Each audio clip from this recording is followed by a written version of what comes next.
हनुमान जी का चरित्र हिंदू धर्म में समर्पण, निष्ठा और भक्ति का प्रतीक है। उनका जन्म पवन देवता के आशीर्वाद से हुआ था और वे वानर राज केसरी एवं माता अंजनी के पुत्र थे। हनुमान जी बचपन से ही अत्यंत शक्तिशाली थे और भगवान राम के परम भक्त बने। रामायण में उनकी भूमिका न सिर्फ अद्वितीय है बल्कि अद्भुत त्याग और साहस से भरी हुई है। जब भगवान श्री राम की पत्नी सीता माता का रावण ने हरण कर लिया तो हनुमान जी ने श्री राम का सच्चा सेवक बनकर उनकी खोज में हर कठिनाई का सामना किया। वे अपने स्वामी के प्रति अत्यधिक समर्पित थे और इस समर्पण के कारण उन्होंने लंका तक पहुंचने के लिए समुद्र पार किया। उनकी भक्ति इतनी गहरी थी कि वे किसी भी बाधा से विचलित नहीं हुए।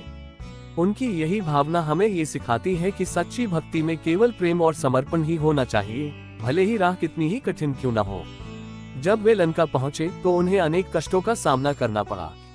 उन्होंने माता सीता को राम की अंगूठी देकर यह विश्वास दिलाया कि भगवान शीघ्र ही उन्हें छुड़ाने आएंगे। माता सीता के लिए यह एक भावनात्मक क्षण था क्योंकि उनकी उम्मीदें अब पूरी तरह से हनुमान जी पर टिकी थी।